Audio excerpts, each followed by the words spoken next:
Hello, everyone, and welcome to Roll and Keep, the weekly show where we play, teach, learn, build, and do a ton of stuff with the Cortex RPG system, specifically Cortex Prime. My name is Mellie Doucette. I'm the community manager for Cortex Roleplaying and D&D Beyond, and I'm very hyped to be joined by the designer of Cortex Prime and currently designing Tales of Zadie, the Dragon Prince role-playing game, and Legends of Grayskull, the Masters of the Universe role-playing game, Cam Banks. Hello, Cam. Hello, Mellie. It's so good to be here. How you doing? Thank you for the intro. So good to have you, and back for her second time with us here, continuing her build from last week. Extraordinarily special guest, GM, streamer, performer, Twitch partner, one of the developers of Into the Motherlands, which just finished its extremely successful Kickstarter campaign with, what is it, like $360,000 raised? Does that seem like the right amount of money? I think so. Something absolutely amazing, just huge amount. It is that bronze girl, Jasmine Bhullar. Welcome to the show, Jasmine. How are you doing today? Pretty good. Thank you for having me. Yeah, we're super excited to continue work on your amazing idea that you brought in last time and see how much we can sort of build it up and get it Cortexified. For those of you who aren't familiar, Cortex Prime is a modular multi-genre toolkit role-playing game system that lets you build just about any world or genre or setting or type of game that you might want to play. And that's a beautiful book just making its way across Cam's face there. For the next not for the next 2 weeks, today and last week, we've got Jasmine building her own original Cortex Prime setting here live on the show. So hopefully, hey, if you're there in chat, hello, welcome.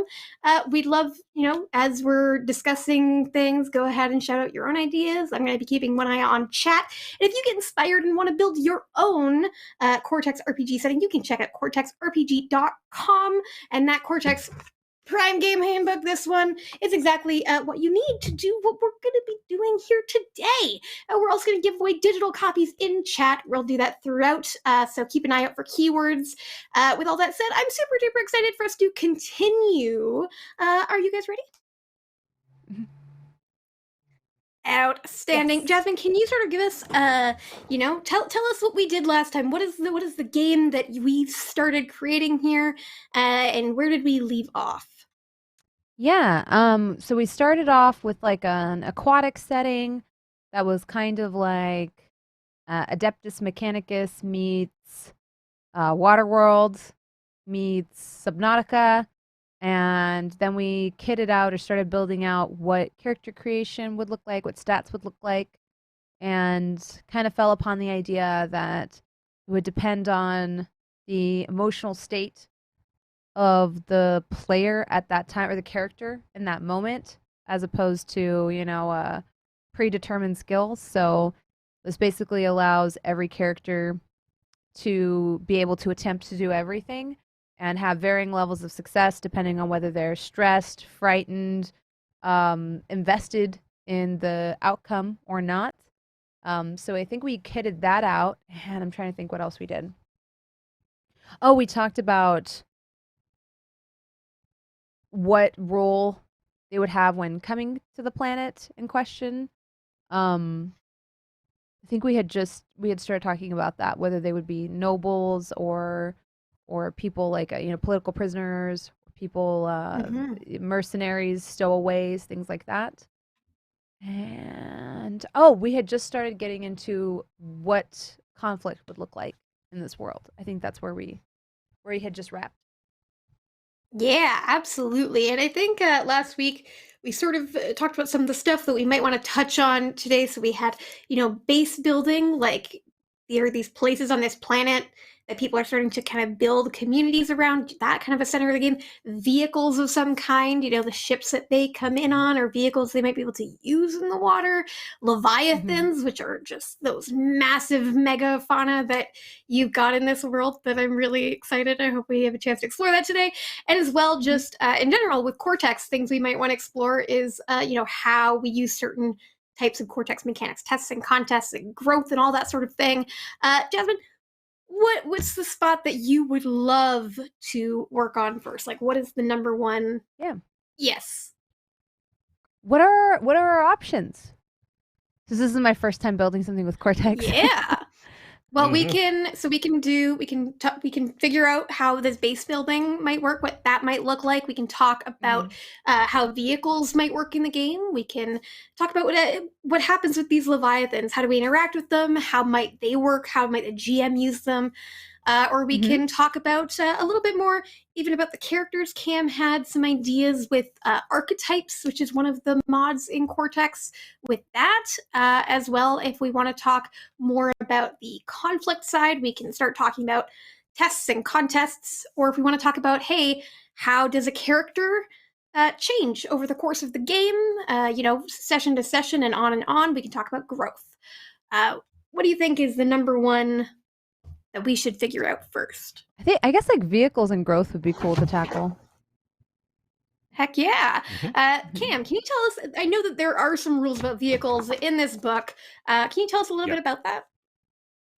Yeah, so in Cortex Prime, one of the ways that we approach vehicles, other than just being an asset that you can include as a dice into your dice pool, that's the simplest way.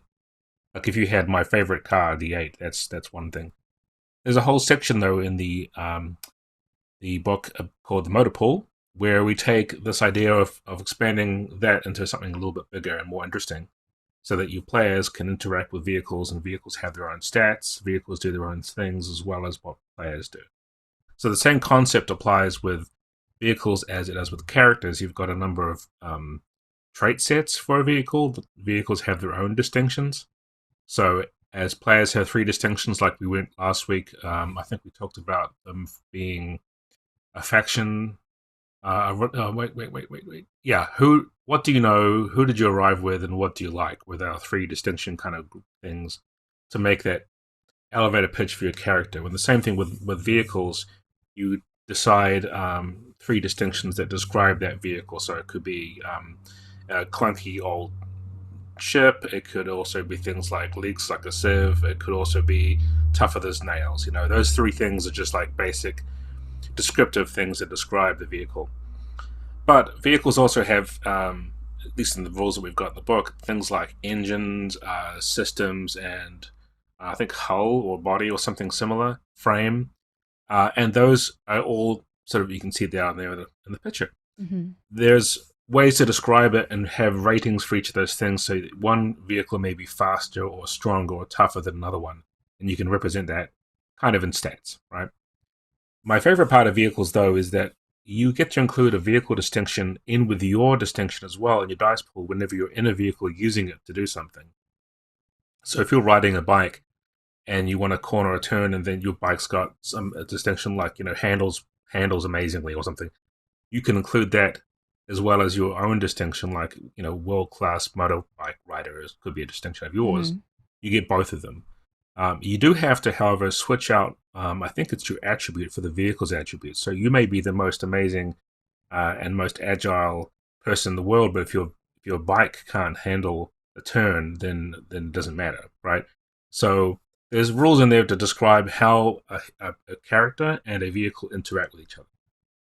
The other thing that comes with vehicles is a thing called scale.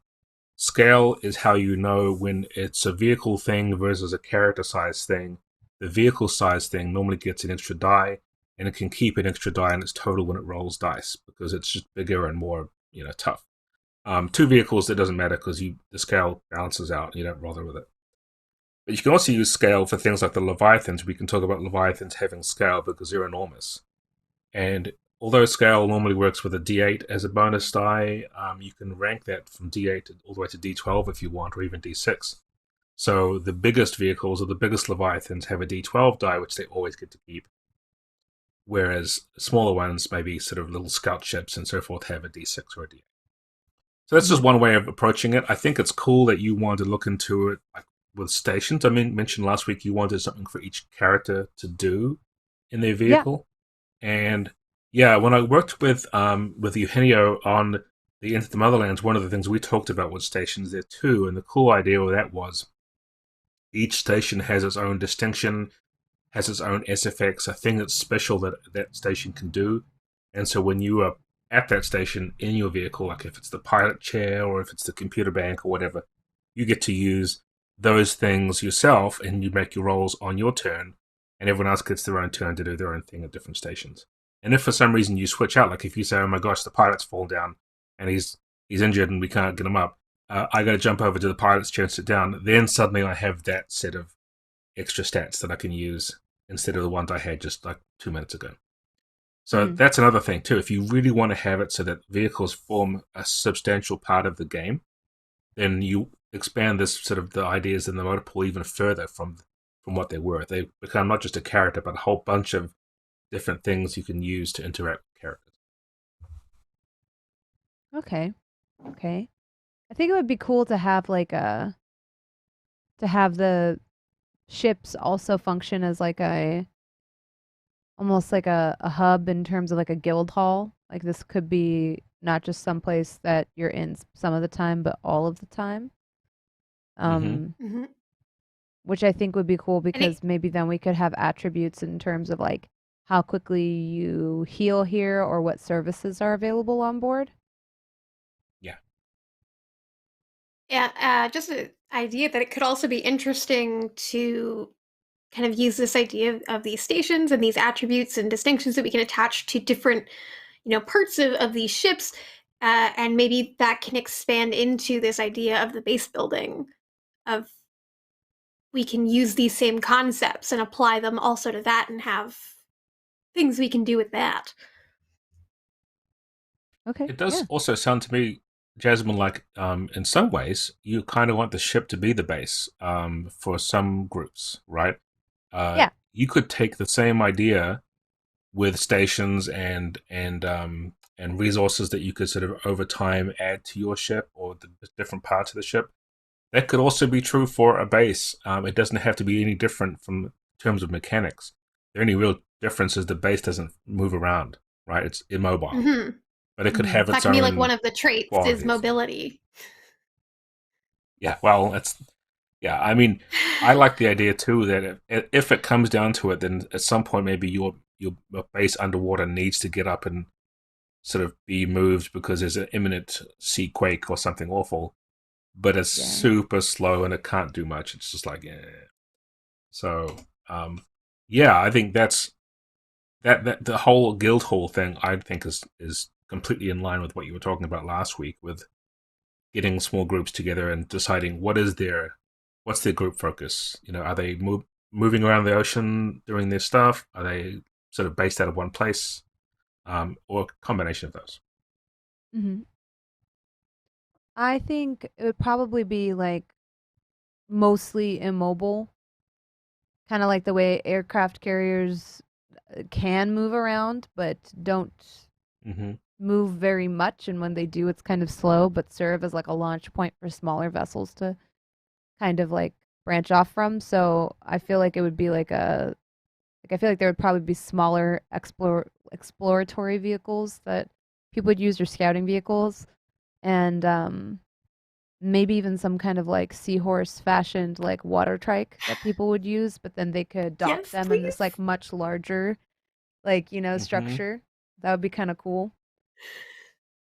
Seahorse water trike, gonna be my band name also. I just love that idea. I also think it could be interesting to take like hey, so you've got your stationary only needs to move, when it really needs to. Here's your big thing.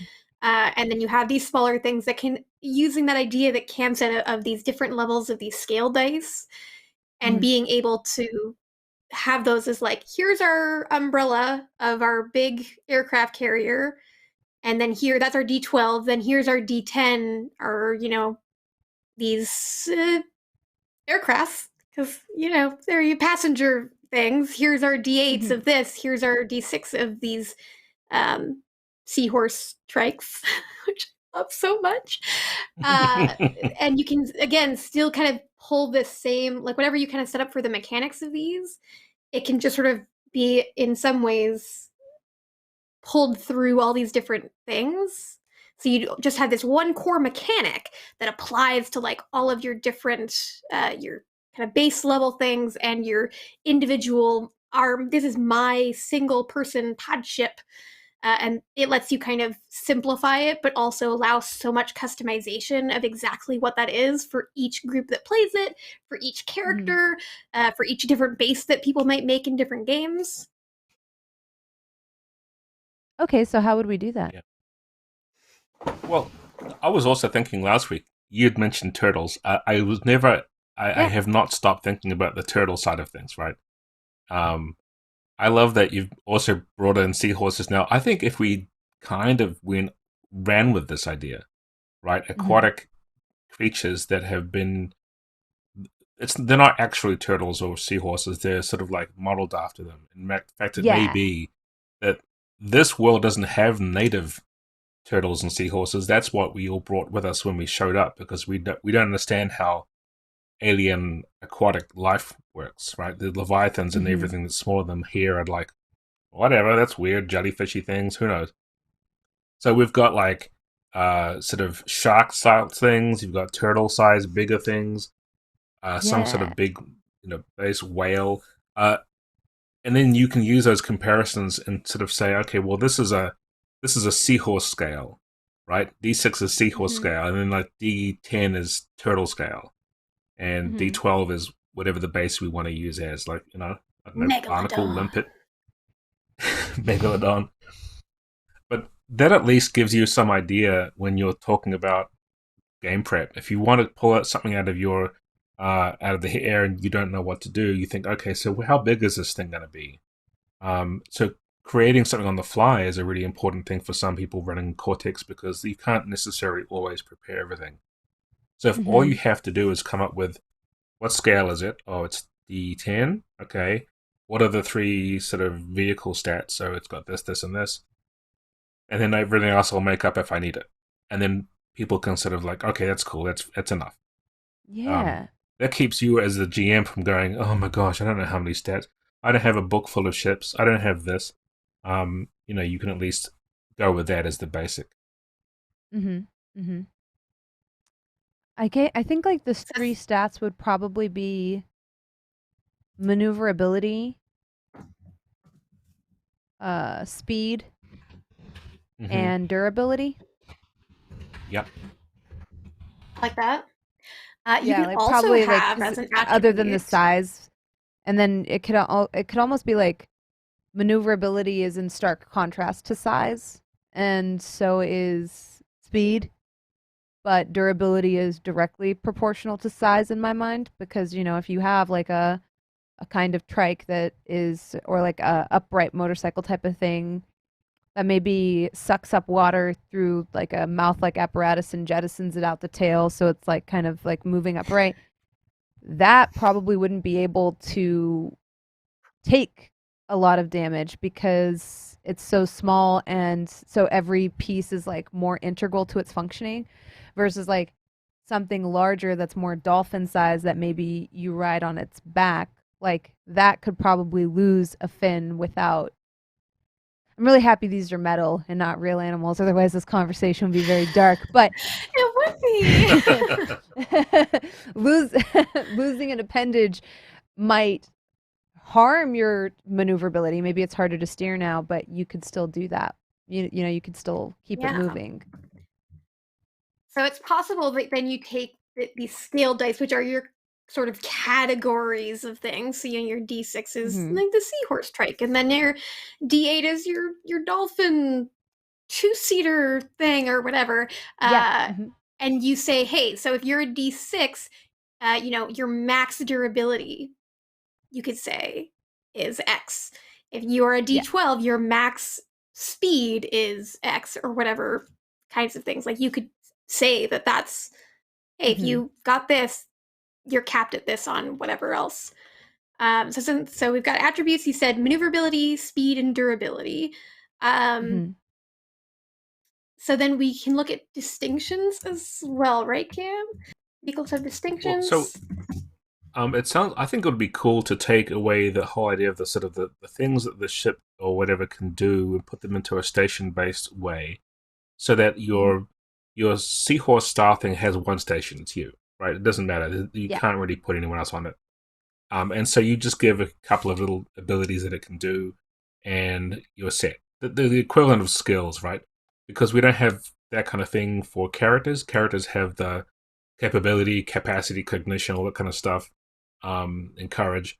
This would be different. You've got this limited number of stats, but you also have maybe you've got special effects that just tweak how things work. So you might have one which is like, okay, so although my speed is a d6, when I'm in warm water or tropical water, it's equivalent of one step greater, like it's d8, because this thing it takes warm things and it turns them into whatever, like some kind of mechanical nonsense. That sort of stuff is cool because then you can tweak beyond that and have the players have something cool with it. This also includes things like weapons or anything you want to use that's just extra dice. And you put that all onto the station level. So the next one up is going to have 2 stations and so forth. And those sound like, Cam, because I'm looking at this motor pool thing here, and it shows that some vehicles can have signature assets. So it's like, something like, hey, this is outfitted with a networking system. That could be a signature asset of that base or vehicle. So that's just something that, again, is really easy to do on the fly. And this idea of, hey, if you've got a D6, you get 1. You got a D8, you get 2. That kind of thing. That's scaling.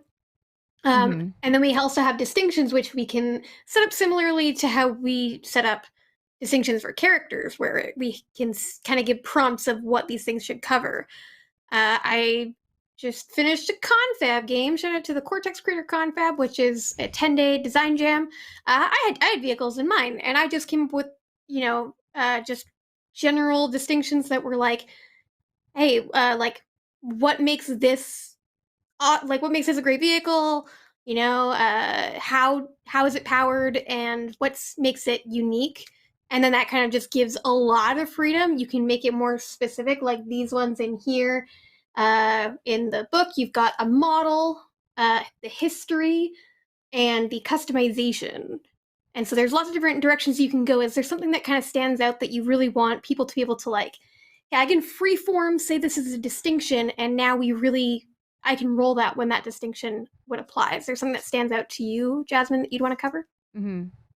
I think it would be cool to add in an ability for like every vehicle to be able to kind of trade between stats. So like it would be cool if like, for a larger vehicle, you can shed shielding so that you go down a die in durability and go up 1 in speed or maneuverability for the remainder of that encounter, or be able to overload the engine so that you lose maneuverability but you gain speed. Or stuff like that. Be able to like redirect power from the engine to the shield, so you drop 1 in speed and gain 1 in durability. I think that would be kind of cool. And that could also be station based, in that maybe some of the stations have abilities that allow them to kind of not only make that type of decision making on the fly, but do it maybe with more efficiency or with more proficiency. Yes, so special effects are great because they're how you break the game in a way, right? They let you do things different, like switching things around and adding extra dice and things by spending plot points. We do want ways for players to spend plot points in their vehicles. So it may be that there's a universal set of things that all vehicles can do, which is like spend a plot point to move 1 to 1 or whatever, but that certain stations on these ships have the ability to not only do you switch it from this to this, but when you do that, you recover X, or when you do that, you get another thing, or whatever. So there's a kind of an extra kind of maybe neat, even increase that by an order of magnitude. Because I've always loved the concept of like the Millennium Falcon is cool, but it's Han Solo piloting it that makes it capable of all the great things it's capable of.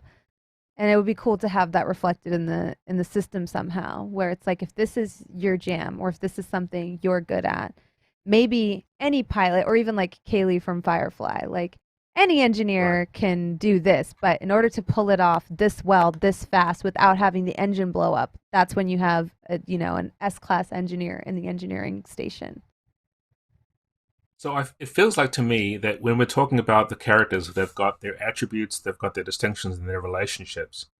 When they're in a vehicle, they keep their attribute because those things are always neat and unique. Get the way you get a Han Solo who's got a really high capability or confidence, and you've got your distinction on your character, which you can also have a distinction on your ship. Those also get added in. But the relationship die is not used when you're in a vehicle operating it. Instead, the relationship to the vehicle is represented by the vehicle stat that you're using, right? So that you're really partnering with the ship. So I'm using my ship's speed now, not my relationship to my friends. If you do want to include your relationship somehow, maybe you can spin a plot point and add it in as well. But I think that's neat because then it kind of takes away from the character focus a little bit to a we're in a vehicle and this is how we interact with the vehicle in a way that's sort of synergistic. Yeah? Yeah. And that way you can have people who've got really low composure and it's like, hey, can you quickly assemble this shield up and put it in place? And you're like, I don't know, my composure's not... You roll the dice and you just blow it. And it's because you just didn't have it in you at the time to pull it off, right? That kind of thing would be cool. But also, you were mentioning how the I think the stations are really good because you can really have that be a thing if you want to just focus solely on that specific kind of thing on your vehicle. As a player, you can say, well, look, I'm going to put some of my experience points and my growth and things into really tuning it up. I'm going to unlock more special effects. I'm going to unlock more signature assets on it. I'm adding up this harpoon gun thing with a big magnet on the end of it. That's my contribution to the team this week. And everyone's like, yeah, that sounds good, but I'm beefing up the network systems because they're pretty low. And so rather than like, and you have control over that. So the ship becomes a group effort in a way that's kind of interesting. Yeah. I love all of this. I thought of a couple of possible suggestions for our direction of distinctions. So the first is just purpose. We can just kind of put like, what is this thing built to do? What is its number one thing? If this is a monitoring station, could be that. In the middle one, I just have question marks, but then using the one from the book, the customization, which I think could be interesting to maybe reword that as tying it to something that was scavenged from this place. That, you came here with this thing, this vehicle or whatever, but what was added onto it from this world that makes it really unique to this place. Throwing that out there. And then we need one more, and I don't know. What do y'all think? We got a purpose and we got a customization kind of special thing. What do we think would be another good, like, just generalized, we can sum up this vehicle in these kind of 3 statements? What would it be? I guess maybe like terrain. Is it like a land vehicle, an air vehicle, a water vehicle, or... I love that. Something about we have all 3. Yeah. Environment, so we could just generalize it to? Yeah. Well, I mean, obviously it could operate in other environments, but maybe it's what's its specialized environment? What is this thing? Where is it meant to be? What is it built for? Kind of, Yeah. Cool. So we've got vehicles, which, generalized. We're taking this vehicle mechanic, kind of applying it to vehicles and bases. We've got this scale, which is kind of this category of them, which can impact the attributes, can impact the number of stations, aka signature assets you can have on it. We've got this want to have this SFX that's able to kind of move attributes around.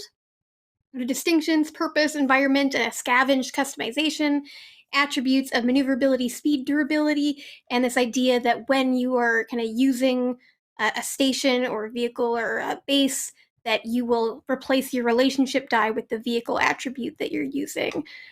Did I miss it? What do you think, No, Jasmine? I think that was a perfect summary. Mellie, you're really good at like taking all of like the word jumble and like turning it into something that makes sense. I appreciate that about you. This is This is why I'm where I am. I'm like, let me just be really handy, and people will want me around. Hey. I have a I friend think this who is like really cool, always though. takes minutes like of every meeting, even if it's like, he's fabulous. He works for the State Department, but even if we have like a general call, like, oh, I want to do a charity stream, every time we're done talking, he'll be like, here's a link to the Google Doc of like all the notes we took, and this will just be the two of us on Discord. And at first, I thought he was like ridiculous, but I have found it to be so helpful to have that friend that's like, in summary, here's just a quick, here's the notes I took during the meeting. He takes like full meeting minutes. It's amazing. I love it. Yeah. Mellie's Yeah, that I I'm forget just- things immediately. And I'm such a blue sky, big picture, world vision kind of person, and just I ramble too much too, as you probably noticed already, Jasmine. But I think No, no. I really appreciate it when someone can take that and bring it together and go, and this is what you said, Cam. Oh, good. I'm glad that made some sense. Yeah, I get lost in the Well- details a lot, I think. Because I'll be like, oh, let's focus on this one cool thing versus like Mm-hmm. a whole system or a whole world that we're working on. Well, speaking of which, you blue sky thinkers, let me say, I think we have a really great groundwork here for these vehicles bases. I think it's really cool. We did a vote in chat, see these other topics that we're kind of in contention of, like, what would they really like to see us figure out? And people said they want us to talk about character growth and how will growing your character work? How might you be able to apply it to these bases and vehicles? So, Cam, could you kind of tell us a little bit about the different types of growth in Cortex? Give us a little short summary, and Jasmine, you can share your thoughts once you kind of hear those. Mm-hmm. Yeah. The basic three, we measure things either talking about session records, which is every session we write down what happened in the session and sort of a very simple summary. And so if we've been playing for 6 sessions, we've got 6 session records, and we have that on a list. It could be session 1, Explorer did so-and-so, session 2 did this thing. And that's kind of a history check for your characters. But also, you can cash in a session for XP, and then you cross the line out, and then you've used it for XP, and you can spend the XP to do different things in your character, step up some traits, move them around, switch them, unlock more things. So that's the session record. If you haven't spent it, you can also refer back to it in play by saying, hey, remember session 3 when we did this thing? And you temporarily get like an asset that you can use, which is kind of flashback. So you're kind of calling back to previously what happened. That's a callback. And that's a kind of neat thing. You can't do that once you've spent it for XP because you've incorporated that into your character. So you don't keep saying, hey, remember that time when I was awesome? Everyone's like, we know, you're awesome. You don't get any special bonus. you know. Yeah. But if you go back, remember the time that we explored that cave and it was full of lights, and this maybe helped me figure out this thing we're doing now? If you hadn't used it, then yes, you could say, I'm doing a callback, I get a bonus dice and things. So that's a cool way of using growth, which is entirely based on remembering what's happened, growth over time, the history, the record of the game.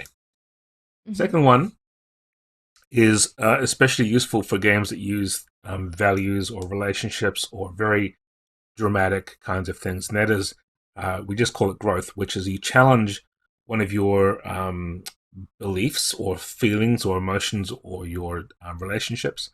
And when you do challenge it in play, you get 3 dice, not 1, from it. But you have to step it back by 1 because you've kind of shaken your conviction a little bit, right? At the end of the session, you have to either rewrite the statement that comes with it, because these things have trait statements. So you might have a relationship with your brother, and your relationship might be, Joe is the best guy I've ever known. And in play, when you're interacting with Joe, you say, actually, no, Joe isn't the best guy I've ever known. Joe is a lousy scoundrel. You'll get 3 dice, you challenge Joe, and then you sort of step Joe's die down by 1.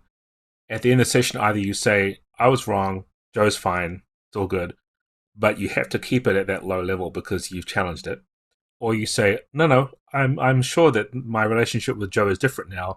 Joe is a lousy scoundrel, so you keep it at the die that you had when you first went up. That's the one side of it. The other rest of it is whenever you do challenge any of those things, you get that die, you stick it into a thing called the growth pool. I see you laughing at chat, probably. Joe Starr, Joe Starr came in like just 30 seconds before you started talking about this Joe, who's a scoundrel. Hello, Joe Starr, content producer for Fandom Tabletop and Cortex RPG, our content boy. I'm always talking about Joe when I refer to Joe in my my extemp commentary. But when you grow this growth pool, and at the end of the session, you take these dice that you've earned from things like taking stress or being hurt or challenging your stuff, the things that have kind of impacted you, and you can roll that against difficulties to try and step up different things. So it's almost like I've taken the things that I did that really challenged me, and I'm going to use them to try and improve my character. That's the other one. And the third style is different from those two entirely, and it's called Milestones. You start the game out session with at least 2 of them for your character, and you'll say, here are some things that if I do them, I will get XP. There's a 1 XP trigger thing, there's a 3 XP one, and a 10 XP one. The 1 XP is normally something that you can always do fairly commonly. You can say, like, get 1 XP whenever you pick a fight with someone in the crew. Whenever you do that, you get XP for it, right? The 3 XP one is something that's a little bit like, kind of like the challenge, where it's sort of a little bit against the usual way of you behaving. So you get 3 XP whenever you do something that kind of goes against this milestone a little bit or challenges it a bit. So you get 3 XP when you sacrifice yourself or do something that really puts yourself in harm's way for your crew, especially if your character is normally the insult person. The drama. Yeah, what's the drama creator, right? That's when you get 3 XP. And then the 10 XP is a big major plot point pivot moment. 10 XP when you leave the crew to their fates and go, or sacrifice yourself entirely for the crew to save their lives. You get 10 XP, and then the milestone goes away. So you've got these 2 milestones which you can create yourself, or the GM can provide players with lists and say, for this session, this adventure, basically, you've got these 3 milestones you can choose to take on. So switch out one of your 2 that you have as a character and take one on that's part of the story. And so you'll say, okay, what's this one? Oh, it's retrieve the lost emerald of blah. And there's a 1 XP, and there's a 3 XP, and a 10 XP one. The 10 XP one is basically, I've finished this whole plot element, and I get the 10 XP for it, and it's done. But you may never get there. You may never actually reach that point. So those are the 3. Yes. All of them produce experience points in one way. Yeah, so we've got the session records, which is, hey, we just marked down these sessions. You can call them back. You can use them to train up. We got growth pool. We're going to be, things that happen to you, challenging your relationships and getting stress and all that sort of thing are going to contribute to a pool of dice that you can roll, and milestones, which is very objective based. Which, any of these kind of stand out to you, Jasmine? I kind of like the second one the most. Yeah, growth pool is my favorite. Yeah. You picked well. It would also be cool to like kind of add in a Blades in the Dark-esque mechanic where it's like if you use a skill that you're not good at, like if it's below a certain mark, then maybe that can build towards a pool where you get better at it. Because I feel like that directly kind of counteracts power gaming in a way where it's like, I'm really good, I'm really courageous, so I'm going to use this for everything. I'm always courageous versus like, well, I'm not very composed, but I'm going to try to build the dice pool out of like composure as well as like my relationship die. And because, so it'd be cool like to reward failure, I guess, in a way, like, oh, every time you fail, there's less likelihood that you're going to fail again the next time you try it. I don't know if there's a way to mark that or a way to track that. There was this it's actually a central part of XCOM Cortex style itself, game I played honest. that was like that. Oh, really? Yeah, it is. That's how plot points work. Whenever you do something and you roll badly on your dice and get a 1 on any of the dice, that kind of failure, that's called a hitch. And the GM can give you a plot point which you can spend later on to do stuff at the cost of some sort of complication or stress that happens. But you can also use the distinctions as a D4 instead of a D8, which is the hinder special effect. And you choose when your distinction negatively affects you. Like, I'm going to blow this roll, I'm certain. So I'm taking a D4 instead of a D8. I get a plot point for my character to use later, but they'll only get a D4 Mhm. in the pool. So the whole idea of the D4 being kind of like the drama / plot earner currency earner thing is a key part of Cortex. What you're talking about means that we may also consider that there's a way for you to loop that also into the growth mechanic, so that Mhm. what were you going to say, Mellie? Just yeah. So what's one of the benefits of the growth pool mechanic? Why I love it so much is you've got stress here that you're using, which is awesome. I love stress. Part of the growth mechanic is when you recover I love stress. stress. I love stress, not like real life stress. Fictional stress is great. When you recover it, when somebody helps you recover it, and you know, like your highest one at the end of the session kind of thing, you know, you get to pull that in, and you get stress by failing at stuff. So that then gets pulled into your growth pool, and hey, boom! Now because I had a bad day today, I have like a D12 in this pool, and look at Joe over there. He had a great day. Joe, all just up here, succeeding at every roll. He just has a D6. So, Joe, who really won in the end? Me, who suffered terribly today. See, now you're pulling Joe into it. I see it. It's great. Joe can't catch a You break started today. it.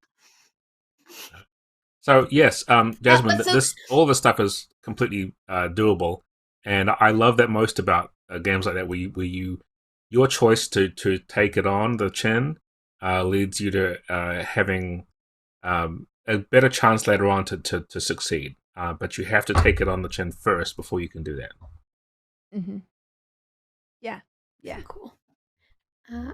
Sweet. Okay, growth pool, love it. It's going to tie in our stress. It's going to tie in our relationship statements. So I love all of that. The other one that people really wanted us to talk about in the chat, second to growth, was the Leviathans. Mm-hmm. We want to know more about these Leviathans. How are they going to work? How's a GM going to run a Leviathan? We've talked about scale dice earlier on. So if people are just joining us, scale die is kind of this extra die that gets added to the pool because this big thing definitely has an advantage. And not only do they get this extra die in their pool, they get to keep an extra die in their total. So it's basically like, hey, normal person, you get 2 dice. So like, if you've got D8s and D10s in there, maybe you can get an 18. This Leviathan, who can keep 3 dice, they could get like a 24 or higher. So it becomes like, wow, this big problem. So we've talked about scale. There's also different levels of like GMCs that are available to a GM, right? Cam, you got like minor, major, you got bosses as an option. Yep. I feel like bosses might be something that will appeal to Jasmine. Could you kind of tell us a little bit about that? Yeah, so a boss is a character. It's a character that's supposed to be able to take on a number of people at once, right? It's like at the end of a fight. It's just like a video game term, right? It's a boss fight. And a boss is different from a normal game moderator character or GMC because they've got sets of traits just like player characters do, or even more simplified ones for minor GMCs. But the boss has a big pool of dice in addition to the ones that they have as the character, which is kind of like a reserve of, let's say 4d8 worth of base dice for their boss character. So it's harder to take them out. You have to get rid of all of their boss character dice before you can actually defeat them.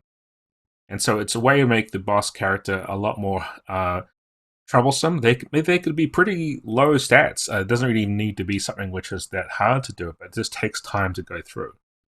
And boss characters are really good if you're playing a game just with characters, humans and other kinds of that scale.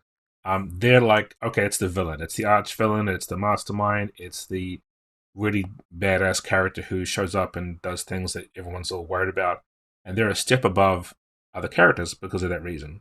But you can also include boss level characters in a way where they're bigger and more powerful because they've got a scale die as well as having those things.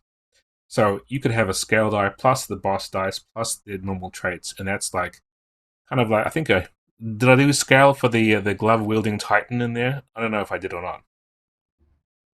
But he's obviously ripped off a famous movie character. Yes, we have the glove wielding space Titan. Can you guess who that is? We got Titano Gigantosaur, which I really like. Yeah. And the Queen of Elves. And I like the Queen of Elves is just a bunch of D6s for like her actual boss, her pool of dice over there, but she's just got these really cool abilities. And what I like about these is like you can customize them so easily so that they are pretty easy to just be like, this boss, even if it has the exact same dice values, because I've changed what these traits are called, and then I'm going to narrate them differently, it's going to feel like a very different thing. It's really handy in that way. So what do you think about bosses? Does that seem like something that might help with your Leviathans, or do you want to look at something else? No, I think they would be bosses. I don't think it would be appropriate for them to be like, for there to be a lot of them. I feel like this is a challenge that you wouldn't take on multiple times in a short period of time. Like I feel like it should be something you prep and build up towards. Yeah, like the my natural feeling is conclusion of a mini series. Right. My feeling is that if you have Leviathans being bosses, not only would you decide how many boss dice your Leviathan has, like does it have like 5d6, does it have 3d10s, whatever. You can kind of vary that based on the kind of creature it is or whatever you think it does. You can also decide where on the scale of all the different vehicles that we're using, the d12 down to d6, this thing lives.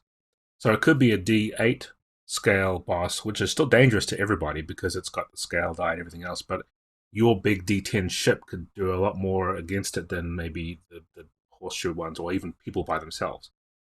Mm-hmm. You can still have a boss who is not a ship of Leviathan. You can have a character who's like a faction leader or somebody else, and the job of that character is to be in the game for human scale interaction and having it be a lot of hard, the end of the sort of long series of sessions where we're finally meeting this person who's the mastermind or whatever. But if you want to make it a Leviathan, then you put a scale die on it, give it cool things, and then the players really do have to come to it with a ship or their whole base or some other kind of, sort of support, and then knock out its boss dice one by one until they can defeat it. And that would be pretty epic. Yeah, would there be a way like to have like, let's say there's like a crab-esque creature that when it cracks its claws makes like a sonic boom because it's just so large, it's Leviathan size. Would there be a way like to disable that? Like, once you remove 2 die, now it can no longer do the sonic boom because its crab claw is cracked. Yeah, absolutely. Yeah, you could link them together, and you could say that one of the conditions of using it is like a limit. Like when this crab has lost 2 dice from its boss dice, this has been shut down. You can't use it anymore. You can even have one which only kicks in when it's knocked out. Some you might have how in a lot of the best anime movie sort of shows, the thing for some reason doesn't use their best weapon until the last minute. You don't know why, but they just don't. It could be like, okay, when this crab is reduced down to 1 boss die, out of 6 or 4 or whatever, then it activates or can activate its big, crab jet thing or whatever, or poisonous burst of whatever. And that'd be cool because then you have something sitting in the back pocket while they're dealing with it, saying, well, you may think you've almost defeated this, but I've got this last ditch effort. Yeah, and all it also of that makes sense for characters like that might be kind of like cephalopods. Like, once it hits 1 die, it ejects an inky cloud that completely obfuscates the region around it and makes it very easy for this thing to get away, while also leaving it up to the players on whether or not they want to completely kill a Leviathan or whether they just want to render it mostly harmless. Because I think it just opens up more options versus it being like, and I always say like even with like most tabletop RPGs I play that players never know when to run. Yeah. I feel like they sometimes forget that they can run, which is the other problem kind of with like your classic combat experience rules, where it very much becomes like, well, then all of this was for nothing. And TPK, I don't think most of us GMs, those of us at least that aren't evil or that were loved by our parents, most of us don't want a TPK, like, because that's no fun to like just completely knock out your party. So I feel like I Yeah. wish there was like more options for like, okay, well, if you do this and disable this boss mechanism, then you could reasonably get away without your ship being Absolutely. torn in And half. Especially given that the ship is the base too, it would suck to get in a fight where you lose your yeah, ship. Oh absolutely. It yeah. would suck. One of the really great things with Cortex, and especially with the way that you've set up your traits here, Jasmine, because you've got the relationships and the Mhm. like the emotions, kind of those approaches, and your distinctions, is like you don't have something there that's like fight, use weapon, so people can be like, oh, okay, well, we've got this, giant cephalopod that has wrapped itself around our ship and it's crushing it.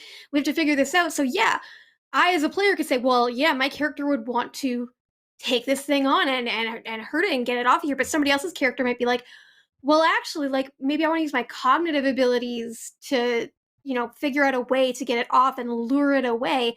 And that's still able to, be a way that you can get rid of dice.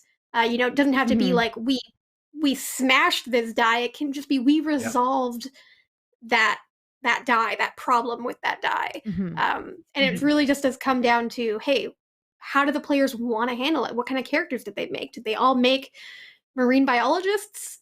Maybe they don't want to hurt any of these creatures. They Oh want yeah. to, study them. There's so many options, and so I do think that's great. And the other thing with these limits, as Cam described, which is the thing I really like in Cortex, is having things that key off of dice going away or powers being shut down, and you can really customize those on the fly, like he was saying. So they're all limits. They're like, hey, when it loses 2 of its dice, this thing becomes available to it. So unless it has 3 dice, it can't use this thing, or limit. Once it's down to 3 dice, it can no longer use these specific abilities. So Mhm. you can really customize it again on the fly. You can customize because they can be pretty simple, leaving it to the power of the narrative and the one die that's associated with it to really like drive a lot of the like exciting moments of the session. Cool. Yeah, I had another idea for something else cool that would be possible with some of your Leviathans. You could even have an ability where the Leviathan can spawn off and remove one of its dice and make a secondary smaller thing. Like it buds and it drops off like an extra thing. And that thing has the same abilities as the big one. And then everyone's like, oh no, we've got two to worry about. And you haven't changed much about the way that the stats work, right? I mean, you don't have to make it Mhm. impossible. But you can imagine having a thing that has like 5 dice as its core, going but up, and having 3 come off and out. It's got 2, but there are 3 others that have 1. And then the players have Mhm. to decide, oh gosh, do we take on the smaller ones? Do we take out the big one? If we take the Mhm. big one out, will the Mhm. small ones go away? What? So that's a feature that you can use. It seems a very mechanical, dicey mechanical thing, but it's fun too. For you were talking about how like when do we know when we need to leave? Like okay, now we should go because it's done all this. Yeah. It's making babies. It's leave. Yeah. Yeah. Uh, I love all of that. So I love this week. These Leviathans with these differing scale dice. They've got SFX and limits that kind of give them different ways to interact, depending on what they are, which are really easy to sort of just come up with on the fly. We can even assign specific traits that it has to certain dice. We can say, Mhm. hey, it's 5d6 and 2d6 are tentacles and 1d6 is how smart it is, whatever it is. We also have, I don't know, maybe, am I being too offensive? Should I say 1d10 is how smart it is? I'm sorry, Cam. I didn't mean to offend this imaginary cephalopod. Uh, we have a question in chat about scale dice, though, Cam, so I'd love us to just quickly talk about this. Hey, if 2 things with scale face each other, Yes. what Mhm. happens? There is a rule for that. I will confirm, but normally the bigger one gets the scale die and the lower one does not. It definitely the bigger one gets to keep 3 dice and the lower one does not. But I'm just checking up whether I ended up having it so that the scale die itself is retained. I think it does. And I will tell you, because the index in this book is amazing, The Glindex, the glossary the index. Glindex. multi-level At first, when scale. I heard that, Glindex, I thought that it was like referencing Glinda, the Good Witch from Wizard of Oz. The And I was Good like, Witch from Wizard of Oz. Yeah, I was yeah. thinking the same thing. I was like, where's the like? Why isn't it like sparkly? And then I realized it was just a portmanteau, and I was expecting too much sparkle. So the larger one gets to keep. Oh, if they're the same size, then they don't have a scale die. Or rather, no. So the larger one gets to keep an additional die in its total. They both get to keep their scale dice if they're the same size or different sizes, and that's just fine. And humans haven't got a scale die, so they don't get to clue one at all. So basically, if you're a human fighting a Leviathan by it yourself, don't is the first step. Second, you get to keep your dice. You only get to keep 2 dice like you normally do, and the big thing gets a scale die, and it gets to keep 3 dice, and so you're probably going to get in trouble. But multiple things with different scales, yeah, you'll keep your scale dice together, and you'll do other stuff. So that's. I don't want to encourage bad decisions, but we played Idle on Alpha, which uses scale dice, has these big kaiju, Greek mythology-inspired monsters, and Vanessa Guerrero, the amazing Vanessa Guerrero, was like, I want to just deal with the giant thing, and I'm just a person. And I was like, okay, this is why this might not be great, because it's going to have 3 dice. And she rolled amazing, and it rolled terribly. So sometimes it works out in your favor. So she managed to deceive this massive godlike creature, and it was amazing. So hey, sometimes it works out. It can happen. It can happen. So look, we got these Leviathans, we got these bosses. Okay, we've got growth, we've got vehicles. Let's talk a little bit about the different kinds of conflict, specifically in the way of what. When do we roll? What does the GM do? We got tests, we got contests, maybe we have some other things. So hey, one of the things is we've got these Leviathan, battles, or not battles necessarily, maybe research missions. I know, Jasmine, you were talking about scavenging. How do you see that working? Is if we're like, hey, we need to go and scavenge for some things, do you see that as like, hey, we did one roll, boom, it's done? Or do you want this to be kind of an extended something? I view it as being more of an extended type of endeavor versus just like, a survival check where you just know that, okay, yeah, I found something to eat today.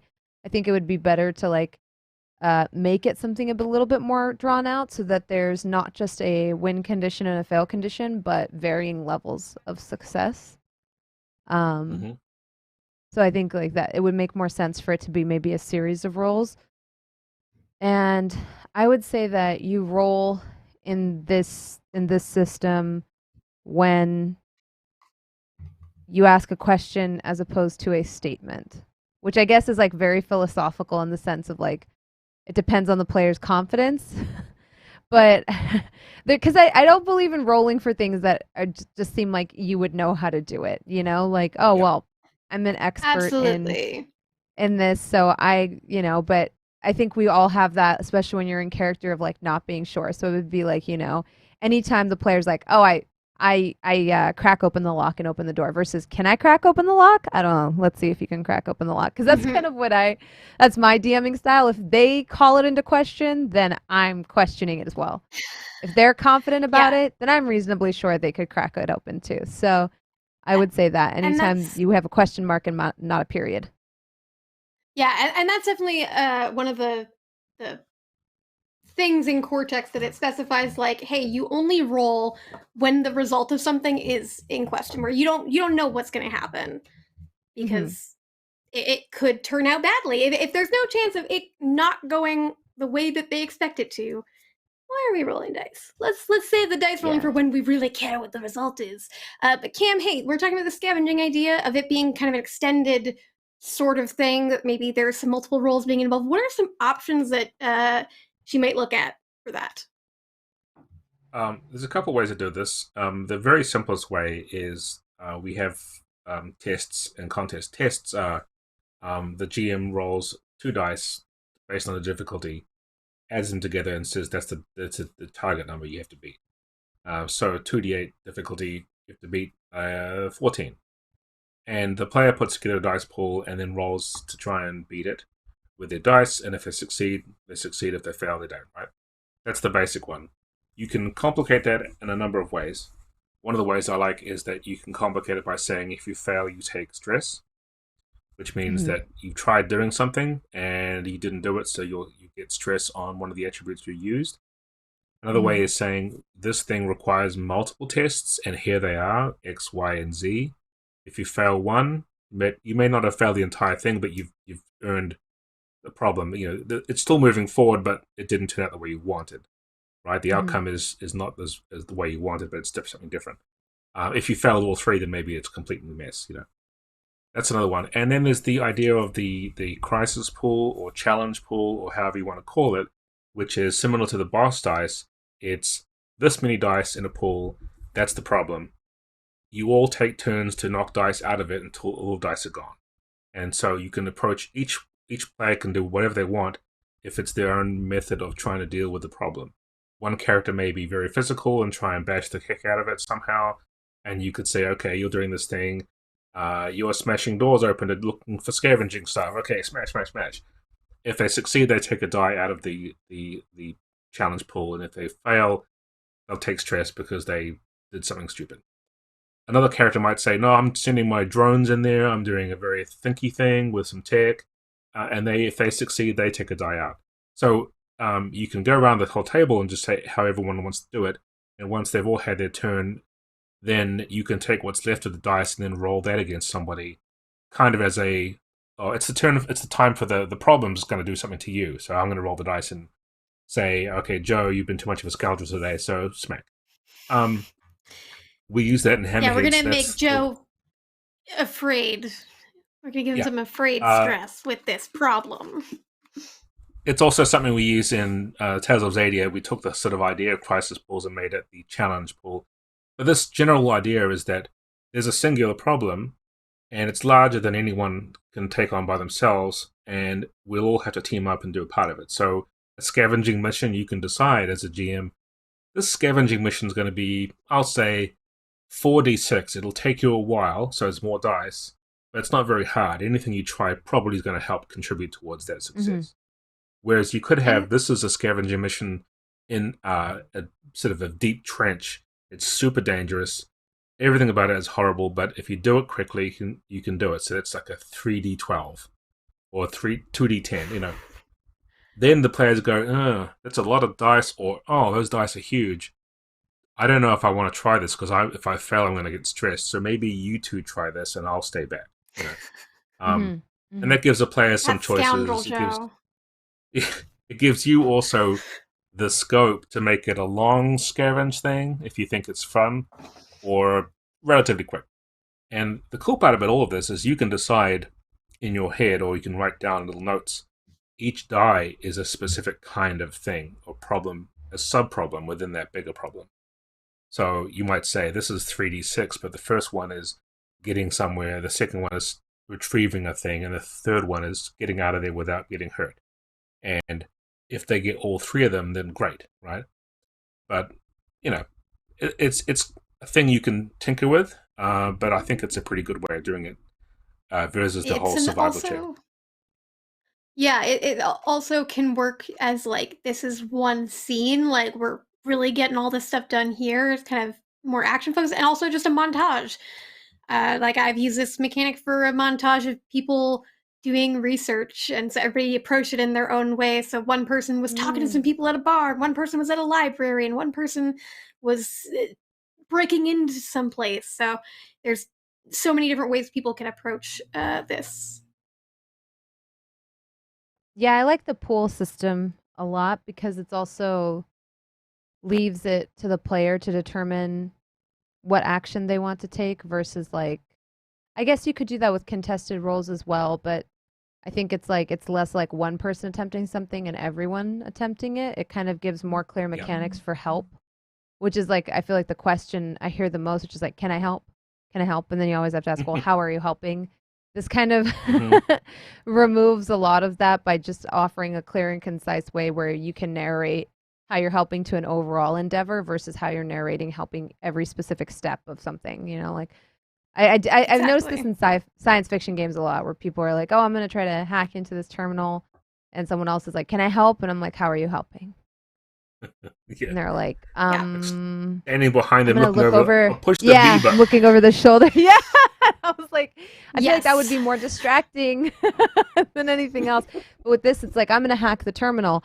I'm going to, distract the guard and make sure he doesn't interrupt him while he's hacking the terminal. It just makes it a lot Yeah. easier to kind of chip away And at that die pool. if there's some really big dice in that pool, like you got D12s that you have to deal with, there's also the Hmm. opportunity of on somebody's turn, they can say, well, okay, so I don't D12s, like this is the first turn of this challenge. I don't feel good about this. I'm gonna spend my turn creating an asset for somebody else. I'm gonna do a test, which is just against the difficulty that the GM sort of decides based on what you say you want to Hmm. do. Like, yeah, okay, we know that we have to get ourselves to the bottom of this trench. So I would like to help our navigator or whoever. I guess I'm going to help our navigator by doing this thing with, hey, the sonar systems. This is what the tasks that I want to take.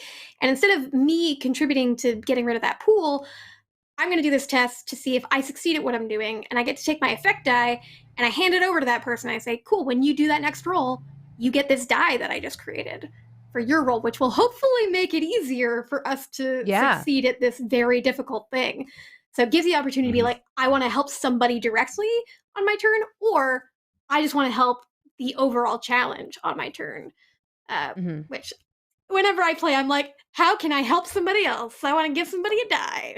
Let me do an asset test, as Cam knows. All the time. All the time. All the D12s and hammerheads. Yeah.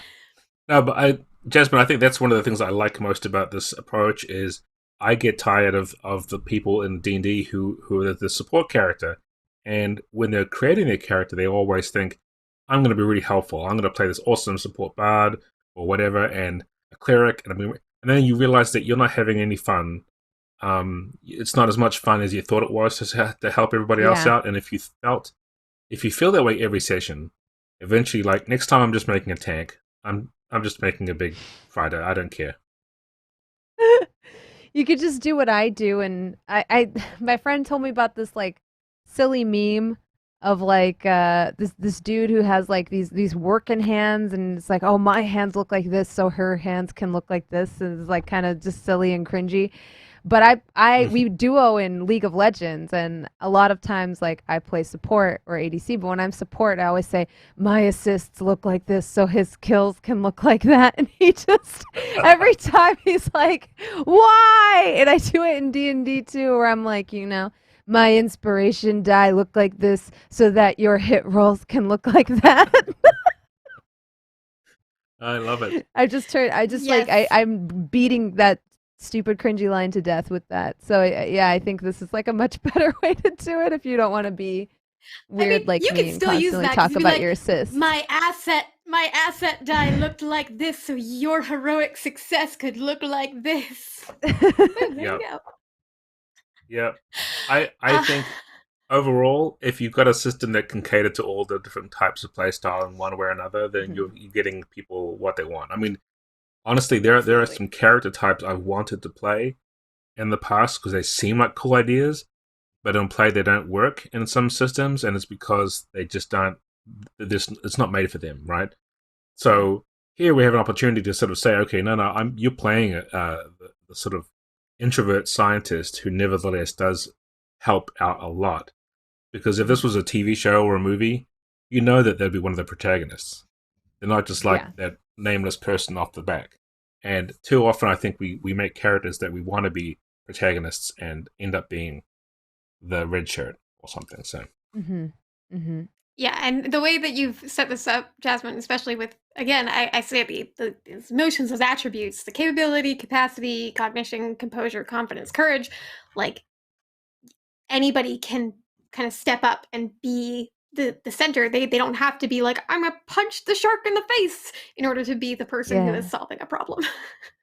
Well, I it's love mostly it. so I inspired wanted to, by Ripley from Aliens. Like, she's surrounded by yeah. Marines, and yet Yes. she is somehow the most competent person because of composure and experience. Love All it. of these people are so much better at fighting xenomorphs, but she is the one that steps up and is just like, all right, calm down. Do we have a map of where we are? Where are the main entry points? Let's block those off. Like, it's just, she's a science officer, or she was in the first movie. I could talk about Alien all day, so we're not getting on that topic. But, like, I always love that, like, her so much of her main characterism doesn't come from her being a Marine, or from her being like the absolute smartest person on the ship, but just her being very composed, very calm. Mm-hmm. And, let's be real, if they had listened to her quarantine protocols in the first movie, there wouldn't have been all those movies that came after. But, now we are at where we're at.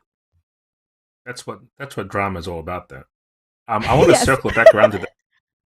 I think what we haven't done, Mellie, I don't know if this is where you're going, but I think we need to talk a little bit about the change in those emotional things that we had mentioned very early on when we came up with them.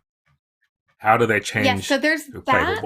Also, I also wanted to mention contests, because we have these relationships and these factions and stuff at play, and where contests might come into play. So let's talk about these attributes, because this is something, Jasmine, like Cam just said, that you really want to have kind of these to be able to be really flexible. Let's talk about that first, but let's circle back to contests later. Go ahead, Cam. Yeah, so I think to reflect the fact that these can shift and change over time, I don't think we need to make it terribly difficult for them to do that, because otherwise if people spend XP to shift their things around, they feel like it's a waste of their whatever, Maybe XP is best used to add things to your vessels and to pick up and unlock more special effects and cool things. Maybe what happens when they shift and play, maybe if you take stress to an attribute, at the end of the session, you can decide to step it up if you want to step another one down, right? See, or vice versa. So you might say, okay, when this session, I took a hit to capability because I took some injury stress. Do I want to present that as I am no longer as capable for my next session, and therefore I will step it down? But in doing so, I have increased composure up by 1. I feel better about myself as I've composed. I may not be as capable, but now I'm whatever. So you get to do that one switch up like this. It's got to be tit for tat. You can't have it where you just everything's stepped up. Otherwise, you'll get mega characters. But if you've taken a hit somewhere, that should be that moment in the story where you feel, okay, do I have to examine this? Am I going to be stronger for this reason, or am I going to, step down? The other way of doing it is similar to challenges, which we talked about for relationships, and that is, I'm going to challenge my confidence now. If I do that, then at the end of the session, I'm going to be able to make it go up or go down because I failed the roll or I succeeded the roll. You can decide how that works. There might be a checkbox next to each of your things, fail, succeed. And so if you challenge it, you're saying, okay, at the end of the game, if I failed that roll after I challenged it, I'm going to have to put it down, but something else will go up. So there's ways of looking at it that way. I think it needs to be a freebie. I don't think it needs to be XP cost. I think you want that flow. And so over time, your characters can go, woo, and you end up with the character who is a result of your role-playing and not so much as a result of just XP. Yeah, for sure. That sounds amazing. I like them both, honestly. I think they both kind of fit. I like the idea of the first option because it reminds me of characters like Oracle, where it's like, oh, when you lose one thing, you almost always gain another department, right? So I think like I'm leaning more that way, but I also like the concept of like challenging your own attributes narratively and bumping them up or down. Yeah, and I like the they first do one a give you lot. both too, because if you've got hey, I've challenged my composure, and hey, I failed that roll. Oh no. So then the end of the session when we're doing kind of our tag scene, doing our growth, because we got the growth pool, hey, if we're doing that at the end, then I look and I see, okay, I challenged my composure, I failed, I got that little check on the fail, so I got to step that down. So my composure's going from, hey, I'm going to D8 now, I'm down to D6. I'm going to look at my other, attributes here, and I'm going to say, okay, I'll step up in place of, I just lost a bit in composure, I'm going to step up my courage. So I will boost up my courage by 1 to replace that step that I lost. Or, hey, I succeeded in that composure, so this is going to go up, and so I will step down my confidence by 1. And you always kind of keep the exact same amount of steps, but just you can do this kind of challenging thing as much as you want, as long as, you pay the piper at the end of the session. And that kind of isolates them too from the whole XP growth side of it. You don't level up any of your attributes. They always flow, and that makes characters a whole lot more interesting, I think, because in the past we've had games where we've made where it's like at the end of the game, like Battlestar Galactica had this problem. Every single fighter pilot had massive amounts of skill and fighter pilot and massive agility because they kept putting XP into them. And nobody on the TV show was as good as them. And you're like, what? Yeah. So it seemed like they leveled up past the source property. And I always found that to be a problem. Well, and I think, like, especially with the setting like this, the challenges or the things you're fighting against aren't necessarily going to level up with you. Because we're kind of dealing with scavengers on a planet. So if you just become this, like, crazy, because, like, in games like D&D, you become a demigod, basically when you're level 20. Yeah. It's like there's no, like, oh, you open up a portal to another realm, and there's a giant floating space whale, and he goes, "Wah," and deals 40 damage, right away. Like, there's that's not really, this is, like, more rooted in reality. Yeah. It's more horizontal growth. It's like, hey, I've managed to step my capability up to D12, but hey, it means that I now have a confidence of D4, so that's the sacrifices I made as a person to really up my capability. I think my that's low the Michael confidence Bay is why noise, I spent isn't it? so much time in the gym. I'm so strong now. Yeah, but I think there's the Michael Bay noise, right? The boing. I mean, whenever Michael Bay makes a movie, you've got to have yeah. All the trailers, boing. Wait, the creatures on this planet aren't going to magically, like, hit the gym.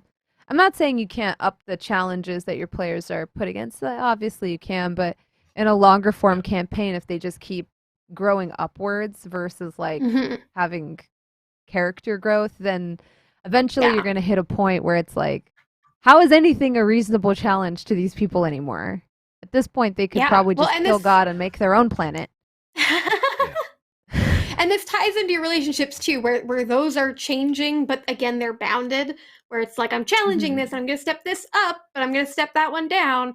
You're going to do the same thing here, and same thing with how you've bounded your vehicles, where you're saying, if you're a D12 scale, you can't have a speed above this level. Like, you're kind of keeping everything within this bounds that keeps it grounded in some realism, and also lets you kind of adjust and change things without being like, and we just throw out the baby with the bathwater, because you can just punch the Leviathan in the face and get rid of 5d10s of its statistics, because why not?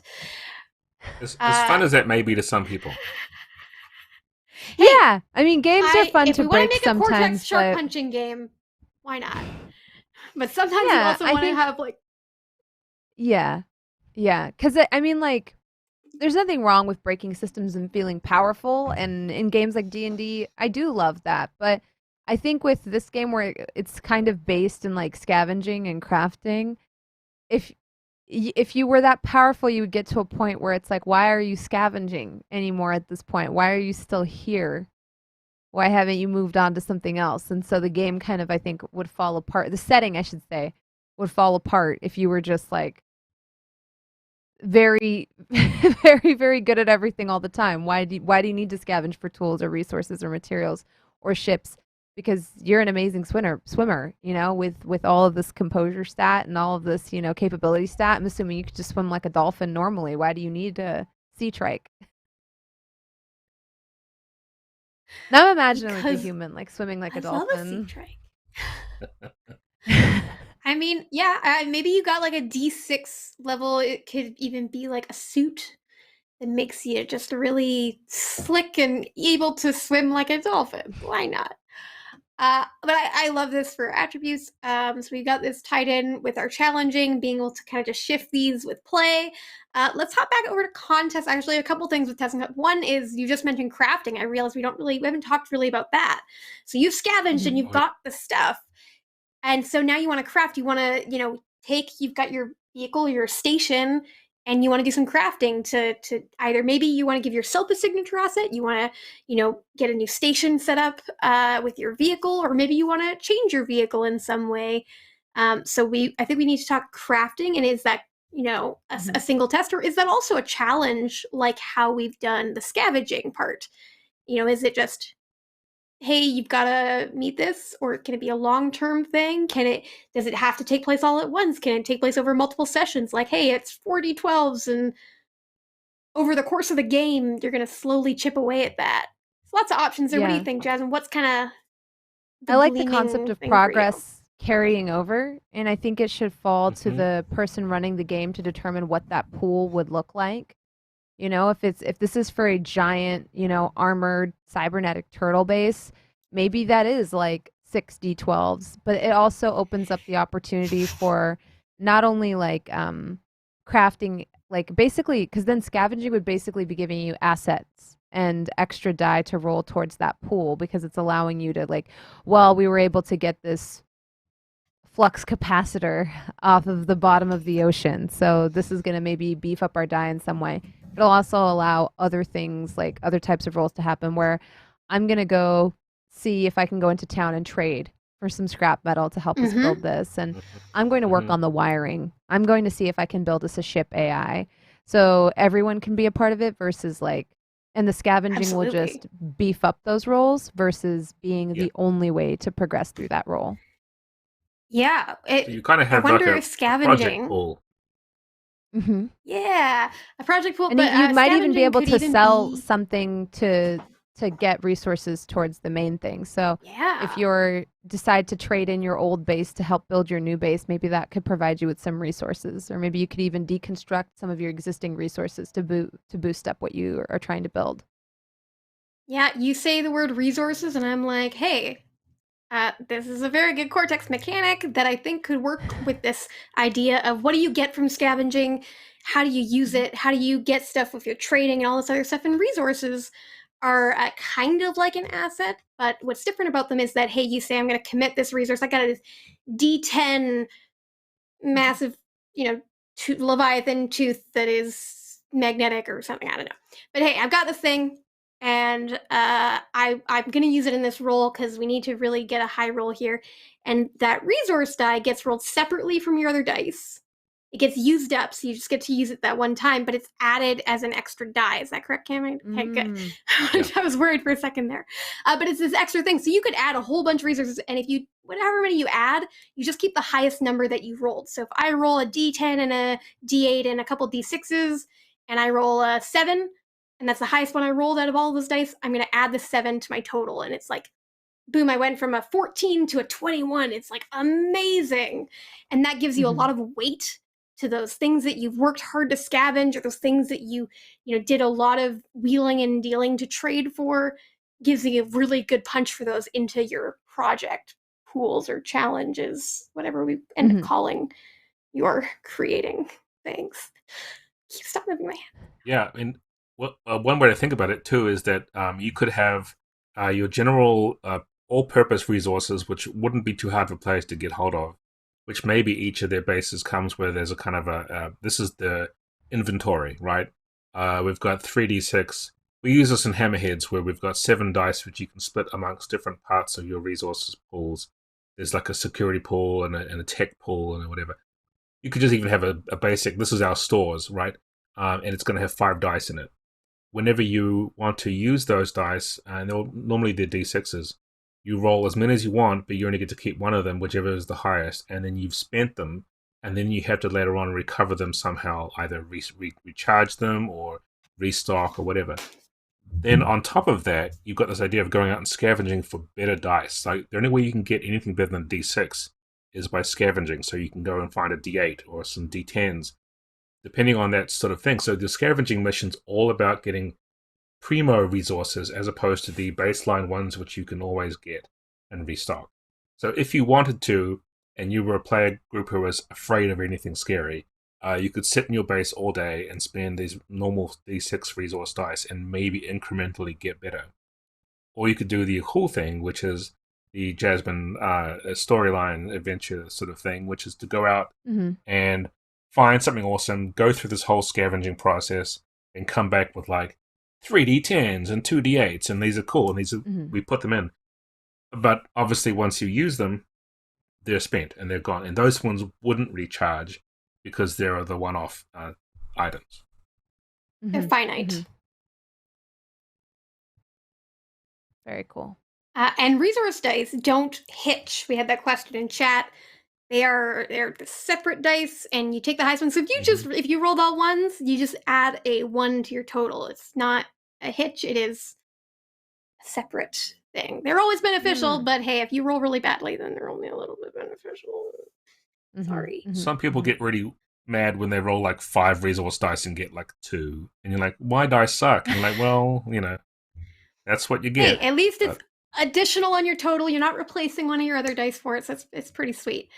So that gives you, hey, we've got this long-term project pool or challenge pool where we're crafting and improving, our stations, our bases, our vehicles, whatever you're kind of wanting, your signature assets. What are you trying to improve? Which is really, really cool. We also have, hey, we've got these communities, we've got these different factions, and the one type of role in Cortex we haven't really talked about yet is contests. So contest is, hey, somebody says, I want to do this thing, and somebody else says, I don't want you to do that thing. And they have a contest where they try to determine, hey, can I make somebody else give in? Can I give them stress? Different options there. So how would you see, kind of knowing that just as a really basic lowdown on contests, Jasmine, do you see that as being something that you want to include in the game as far as interacting with these other factions, maybe interactions between player characters? Or there are some Cortex games that don't use contests. They just say no. How do you feel about them? I don't know. I think maybe no, just because I don't see exactly where they would fit in outside of like social combat, to quote Vampire the Masquerade. I could definitely see it being like a diplomacy type of a dealing, but I couldn't see it coming up that much outside of that. Yeah, so it's easy enough to then just say that you don't. Right. I mean, just how scavenging has a pool of dice and the projects have, you could just say there's going to be a diplomatic mission or diplomatic action that you must resolve. It's going to be 4 dice. Just everyone team up to try and figure that out. And that means you don't really have to worry about the contest side of things. That's completely valid, and also it means that everything kind of works on the same general principle. So as a GM, you can throw together some story stuff pretty quick without having to worry about this mechanic for this or this mechanic for this or whatever. Yeah. It's just really, you've just kind of simplified and said, I got tests, I got these challenges, and challenges just use a bunch of tests. We're saying contests we don't use, and it's super easy to do that. Sweet. So, I mean, Cam, did we want to go back and talk about archetypes? We have a bit of time. Cam, I know you wanted to kind of talk about that. Real quick, all that would be is if you wanted, Jasmine, to have some basic ready-to-go kind of things. You know how you mentioned Blades in the Dark has those playbooks that are ready to go, and you can just pick one and make a thing. What an archetype is similar. You would decide, okay, I'm going to have ex-noble, or this one's going to be freebooter from the pirate faction, and you mostly build a character. Basically, what you do is you pre-build 2 distinctions, and leave the third one for players to come up with their own third one. You would already assign their starting attributes, whichever dice you want to be in there, and you might already pre-assign their relationships with the faction, but leave the other relationships to be decided by the player. So all they have to do when they're making the character is like maybe pick a signature asset that's important to them, or you could include that in the archetype too. It might even come with it. And then they've got like a character that's sort of mostly finished. And you could make 6 of them and just say, okay, we're sitting down to play the game. Which archetype do you want to play? 2 players can play the same one because they're going to tweak them a little bit, but it makes character creation really, really simple, and it makes it so that you've already configured these characters to sort of fit the world you want, while not limiting what players have as choices. Yeah, I think archetypes would also make sense because I think going in without them can be very intimidating, where it's like, how do you play this game? You don't even have a class. There's just composure and capability and courage written here. Like, what can I do? What can I do? Now, the short answer to that is anything, but I think it's good to give people some beginning structure as to,